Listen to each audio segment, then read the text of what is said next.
I want you to imagine something with me, okay? I want you to imagine, be very careful with this. I want you to imagine that this is a one-of-a-kind, handcrafted, 17th century Stradivarius violin, made by Antonio Stradivari with his own hands in the 1600s. It's been handed down through the generations of my family to me. Precious. Priceless.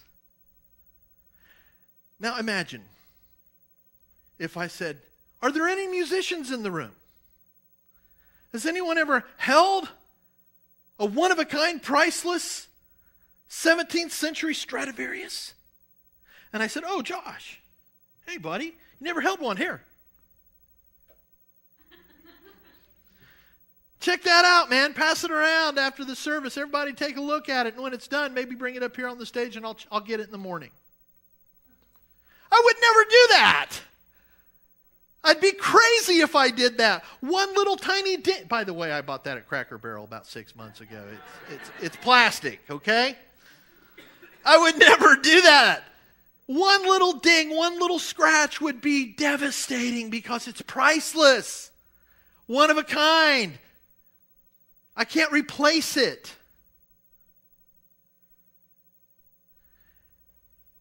Do you know how much more valuable your soul is than a violin?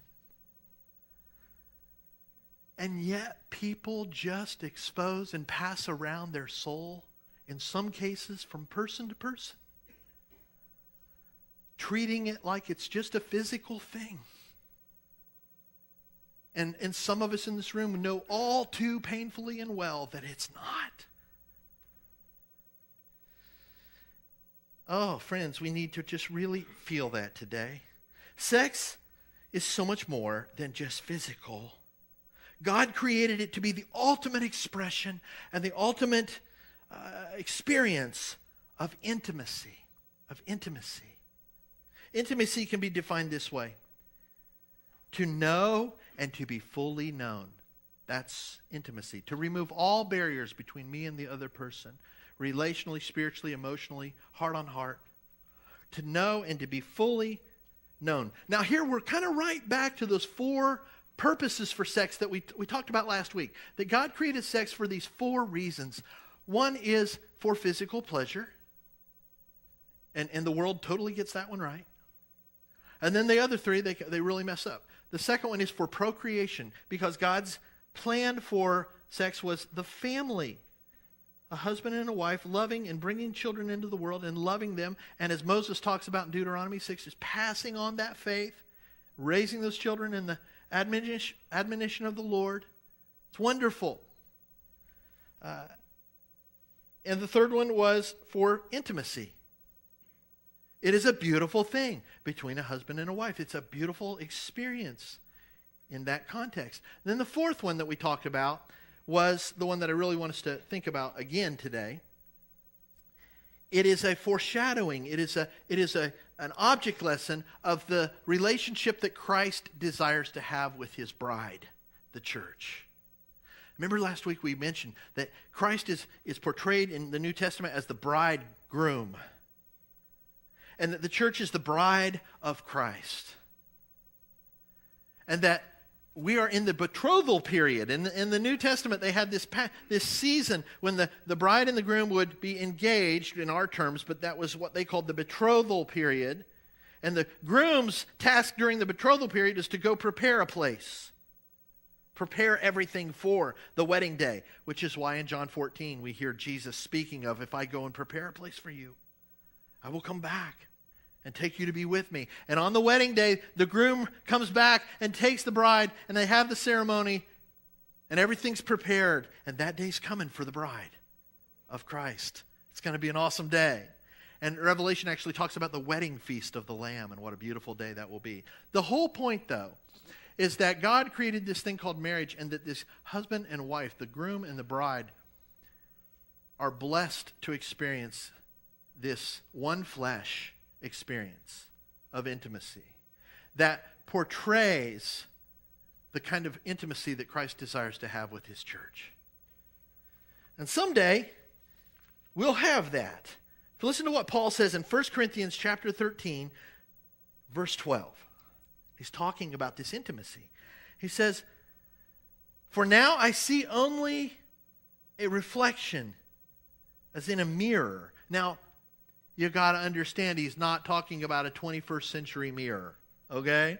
We look in a mirror and think, oh, that's, whether I like what I see or not, it's pretty clear, right? But first century mirrors were very foggy and they were just not clear. And so Paul's saying, look, it would have been a great illustration for them. You can't see it. You sort of can see it, but you can't really.